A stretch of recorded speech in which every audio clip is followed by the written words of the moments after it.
aí, cara, a gente tava conversando aqui um pouquinho antes, falando sobre a vida, mas a gente também falou que tá rolando uma parada louca lá na Ucrânia, né, cara? O Putin meio que quer uma parte da Ucrânia pra Rússia, né? É um negócio assim. O cara tá nessa, né? Tá nessa.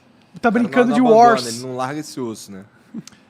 Eu acho que o que a gente está vendo agora é o novo normal, porque ao longo dos últimos 30 anos a gente se acostumou com a liderança americana e a ausência de conflito entre grandes potências. Não havia uma outra potência.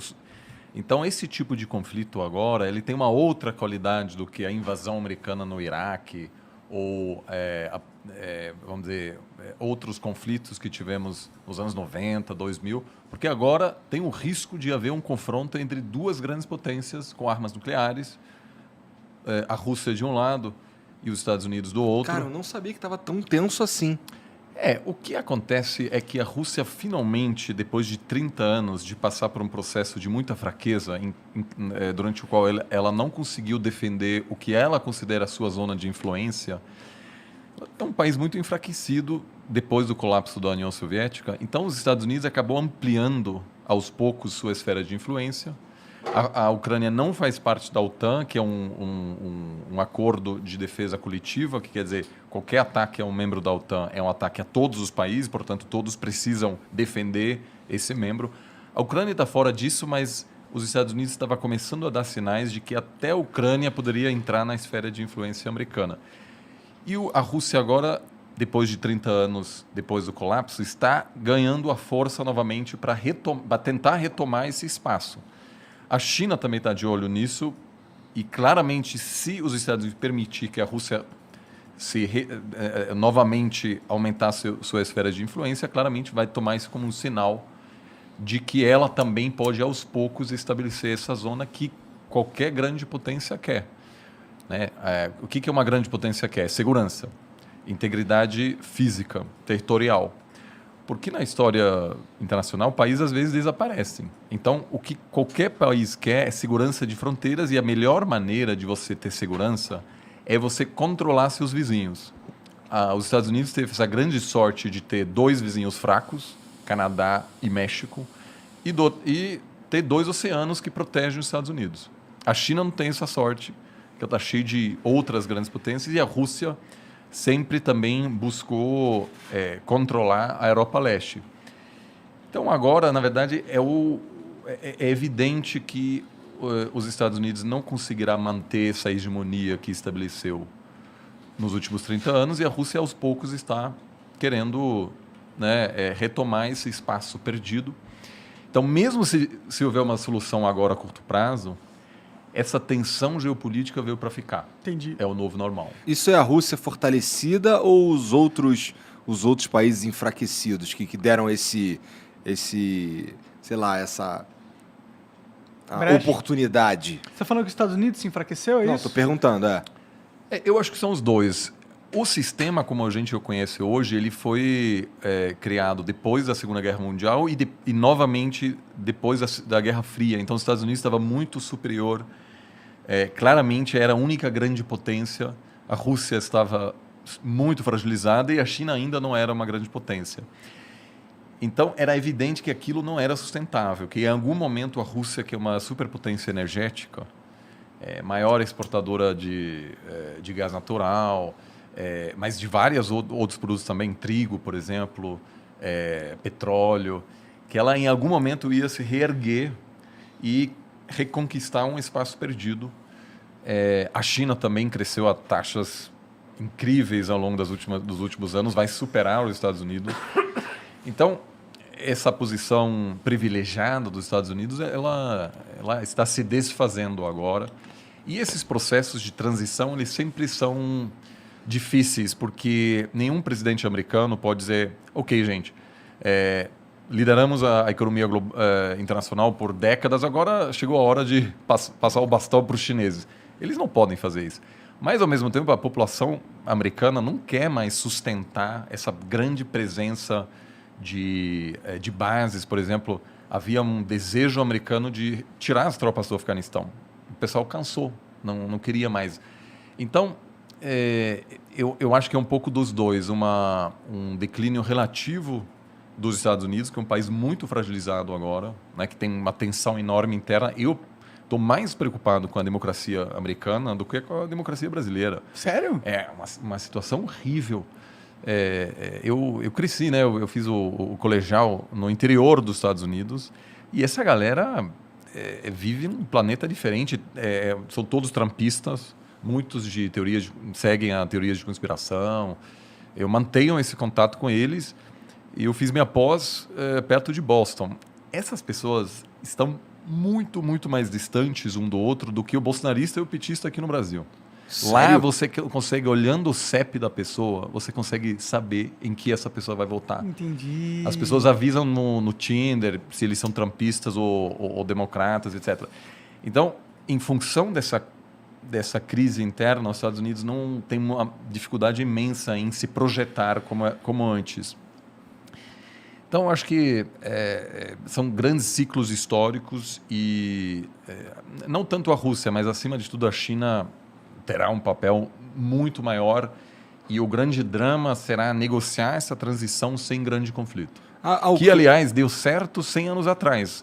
Quando a Inglaterra dominava o mundo, os Estados Unidos estavam em ascensão e a Inglaterra deixou os Estados Unidos assumirem a dianteira sem entrar em conflito com ela. Até porque já tinham perdido uma vez, né? Olha, eles sabiam que não fazia sentido. Era muito melhor se aliar à nova grande potência. Sim. Mas os Estados Unidos, ao longo dos últimos 100 anos, enfrentou uma ameaça existencial 3 vezes. A Alemanha imperial na Primeira Guerra Mundial. Aí, de maneira preventiva, os Estados Unidos entrou para derrotar a Alemanha, porque sabia que se a Alemanha ia vencer na Primeira Guerra Mundial, o próximo alvo seriam os Estados Unidos. Aí, de novo, a Alemanha nazista e Japão imperial. Derrotou os dois para não sofrer um ataque depois. Acabou, na verdade, sofrendo no Havaí, né? Pearl Harbor. Agora, com a China, a estratégia foi outra. Foi de querer abraçar a China economicamente, fazer comércio com os chineses, se abrir a eles, na esperança de que os chineses, ao se desenvolver economicamente, iam aceitar essa ordem. Que foi uma grande aposta e agora, aos poucos, os americanos se dão conta que aquilo não funcionou. Os chineses, graças à ajuda americana também, se desenvolveram, vão se transformar na maior economia do mundo, mas olham para os americanos e acham, a história americana é assim em comparação com a história chinesa. Então, para os chineses, jamais se integrariam num sistema liderado pelos Estados Unidos. E a Rússia também, a grande aposta de chamar a Rússia para dentro do sistema fracassou. A Rússia fazia parte do G8, aí saiu, aí voltou a ser G7. Então, esses dois estão claramente, não estarão dispostos a ter um papel secundário, né? Então, acho que a gente está indo claramente nesse caminho. E a Ucrânia? A Ucrânia está afim de integrar a Rússia? Cara, a Ucrânia realmente é um país que hoje está um pouco fora das esferas de influência, e isso é um perigo para um país, porque a Alemanha, por exemplo, queria fazer parte da esfera de influência dos Estados Unidos, queria integrar a OTAN. Depois do fim da Guerra Fria, a Polônia também foi para esse lado. A Ucrânia, na verdade, é um país muito novo, independente faz 30 anos só. A capital ucraniana foi a primeira capital russa. Então, os dois países estão muito conectados. Entendi. Caralho, entendi. E a capital só depois ela migrou de Kiev para Moscou. Então, o Putin sempre fala, a Ucrânia não é um país independente, somos irmãos. E, de fato, muitos líderes... É muito comum você ter um pai ucraniano, uma mãe russa, etc. Ou seja, tem muita conexão. O povo é muito conectado. Mas hoje é um país independente. E tem muito ucraniano que prefere não ser dominado pela Rússia. O país, na verdade, está dividido no meio, e a parte ao leste tem uma forte presença de pessoas que falam russo em casa, que têm até uma certa simpatia com a Rússia. E do outro, é uma população que prefere estar mais próxima à Europa. E nas eleições você vê claramente que essa divisão existe E ao longo dos últimos anos sempre teve um pouco um presidente pró-russo e às vezes um presidente pró-Europa, pró-Estados Unidos, e obviamente as duas potências, por meio de financiamento de campanha, assessoria política, envio de armamentos, etc., busca influenciar esse país que está um pouco exposto nesse momento. Entendi. O que tem de tão legal na Ucrânia para o russo querer tanto aquele Cara, território? cultura, né, mano? Será a capital do país uma época. Mas é só isso? Não tem Tem- dinheiro envolvido? Olha, Já não tem sei. a parte cultural, mas, como eu falei, a Rússia quer ser uma grande potência. E ela é, na verdade. E o colapso da União Soviética foi foi um grande trauma. Agora, tem duas formas de lidar com trauma. A Alemanha também queria ser uma grande potência, colapsou, foi ocupado por outras potências em 1945. Né? Todos os alemães sabem dessas imagens dos russos e americanos chegando em Berlim, na capital. Poucos anos depois do Hitler prometer controlar toda a Europa. E a Alemanha contentou-se com um outro papel. Hoje a Alemanha é uma potência pacifista. O exército da Alemanha é muito pequeno. Quando a Alemanha foi chamada para participar da guerra no Afeganistão, eles toparam, mas depois se deram conta que não havia avião de transporte para levar as tropas para o Afeganistão. Ou seja, não tem umas forças armadas sérias. Nenhum general dá pitaco na política alemã. Ninguém quer saber. E a Alemanha gostaria de deixar os assuntos mais tensos militares para outros países. Então, eles não querem mandar... Então, houve aí uma mudança que a população alemã aceitou que o plano de dominação mundial fracassou, ainda bem, Aham. e também porque não tinha outra escolha, estava ocupado. Aceitou que a partir de agora a Alemanha seria talvez uma potência econômica, mas jamais uma potência militar. A Rússia também passou por um processo de colapso, de muita humilhação. Era uma grande potência e o Gorbachev, que iniciou o processo de abertura, depois basicamente decretou o fim da União Soviética, é visto como um cara que, enfim, deixou um legado terrível, né? Porque o experimento democrático na Rússia fracassou. O início dos anos 90 na Rússia foi um caos total, um caos horrível. Tem um amigo russo mais velho que esteve na Venezuela recentemente, que atualmente é um país meio anárquico também. Ele falou, olha, esse aqui é igual Moscou em 93. Muita grana, zero polícia na rua, não tem regra. Havia muita máfia, era perigoso mesmo, havia assassinato de empresário, jornalista, era um caos de político. E aí veio o Putin e falou, gente, vamos reerguer essa nação. Porque o sucessor do Gorbachev era o Yeltsin, que era um alcoólatra, que inclusive tem um momento chave quando ele encontra o Clinton e tem uma conferência de imprensa e o Yeltsin tá bêbado naquele momento e faz piada, etc. E assim, o Clinton ri na cara dele. E para os russos é horrível, cara. Era uma grande potência nuclear, muito respeitada, temida no mundo, e aí havia um palhaço lá que está entregando toda a Europa Leste para os americanos. Aí o Putin vem e diz, chega com isso, vamos nos reconstruir.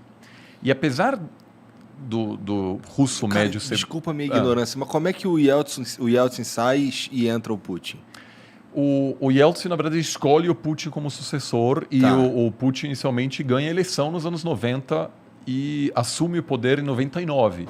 E aí, aos poucos, ele encerra o experimento democrático na Rússia. Hoje não tem uma oposição séria, várias lideranças da oposição foram assassinadas, alguns super perto do parlamento.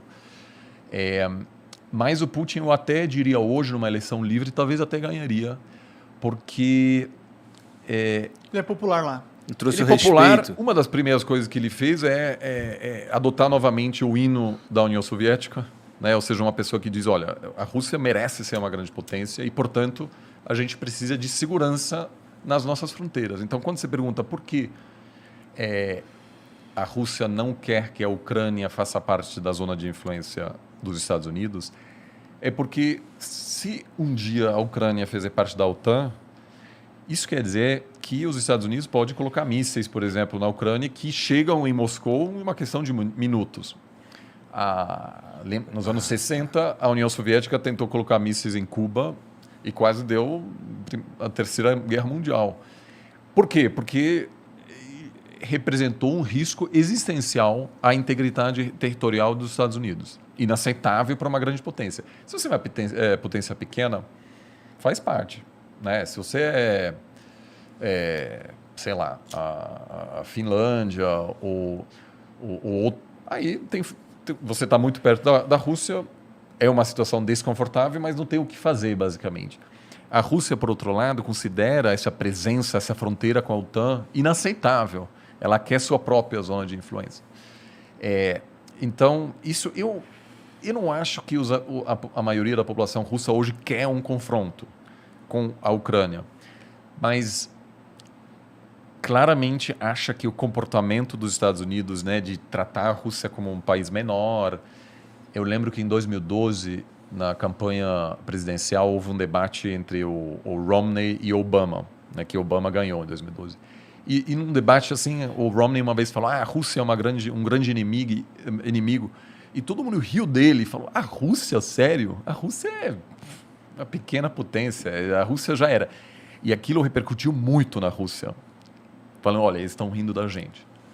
Então, vamos aos poucos retomar. Agora, hoje, a Rússia acumulou tanta reserva internacional agora por exportar gás, que ela chegou num ponto em que ela não depende mais tanto, ela não sofreria mais tanto se houver sanções severas dos Estados Unidos. De embargo. Porque ela vende muito gás para a China. Caixa, tem dinheiro em algum 600 lugar. bilhões.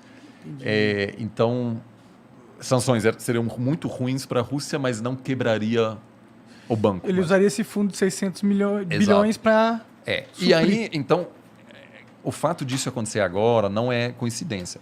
Agora, a Ucrânia tem uma base industrial importante. Os russos jamais pensaram, os soviéticos, de que a Ucrânia seria um país independente. Tinha armas nucleares lá, tinha uma grande indústria que é fundamental para a União Soviética. E tem uma região que produz muito trigo. A Rússia é responsável por 1/3 da exportação de trigo do mundo, então é uma superpotência. E com a mudança climática, cada vez mais terras na Rússia podem ser utilizadas para a agricultura, que antigamente que interessante, era congelado permanentemente. E agora, com essa mudança, a Rússia vai se tornar um grande exportador de grãos. Agrícola, né? Porque a Sibéria, cara. tudo isso está aos poucos. A gente se fode com isso, porque vai ficar mais quente. Aqui talvez vai ter lugares onde não vai... O Brasil pode ser um dos grandes perdedores, porque o padrão de chuvas já muda, né? E toda a produção agrícola brasileira precisa das chuvas da Amazônia. Então, se você tem um colapso lá, afeta a economia brasileira. A Rússia é um dos ganhadores, junto com o Canadá, que o Canadá também consegue produzir mais. Pode crer. Então, eu acho que sim, tem vantagens econômicas, mas, acima de tudo, é uma questão de segurança, que a Rússia não quer ter os militares, vamos dizer, de um outro bloco tão perto da fronteira. Que é tipo Wars mesmo, né, que você está jogando, né? Se ele não quer a fichinha ali. Porque onde está a maioria da população russa? Está perto da Europa. Então, se você vai para... aliás, é incrível, se um dia vocês tiverem tempo, visitar a Sibéria, que, sobretudo no verão, é muito interessante. Você pode... A Sibéria vai... Aí, até do outro lado, a Rússia faz quase fronteira com o Alasca, né? Só que lá, ninguém mora lá. Na verdade, tem até um problema de migração chinesa, porque a China expande muito e, aos poucos, está comprando terras desse outro lado. Mas a maioria da população russa está perto de Moscou, perto da Ucrânia. Então, o fato de você ter uma presença americana lá atrapalha os russos muito mais do que a ascensão chinesa que, enfim, acontece lá longe na Sibéria. E a China é mais um provável aliado da Rússia do que os Estados Unidos, né? E aí vem o grande problema, porque o que muita gente nos Estados Unidos diz? Botar sanções, se os russos invadirem a Ucrânia, por exemplo, tirar eles do sistema bancário internacional, impossibilitar que qualquer pessoa faça negócio com a Rússia. Isso para a China é excelente, porque a Rússia faz o quê? Vai ter que fazer negócio com a China. Então, sanções, eu pessoalmente acho que não dá muito sinal. Em Cuba, por exemplo. Pelo que você está dizendo aí, se houverem sanções à Rússia, quem fortalece a China. Claro, porque a Rússia vira mais dependente de outros atores, Eles que não é, querem acima fortalecer de tudo, a China. E também, se você impuser sanções, o governo pode culpar qualquer problema apontando para as sanções. Dizer, a gente está super mal, mas é a culpa dos outros. É um pouco o que acontece em Cuba, Venezuela, Irã, todos são países onde você tem um fortíssimo nacionalismo, porque o governo pode dizer, a gente está numa grande batalha, e quem realmente sempre sofre mais com as sanções são os mais pobres, porque sempre tem um jeito de conseguir os produtos. Eu, alguns anos atrás, fui para a Coreia do Norte. Sanções, não dá para comprar nada a princípio. Aí, jantar com o governo, etc. Heineken, tudo. Por quê? Porque o cara chega, sei lá, Da China. dá um jeito, entendeu? Tinha tudo. Então, a elite política não sofre com sanções, porque sempre conhece alguém que conhece alguém tal, que traz... Quem sofre é a galera mais pobre. Então, eu espero muito que essa não será uma das respostas do Ocidente. Se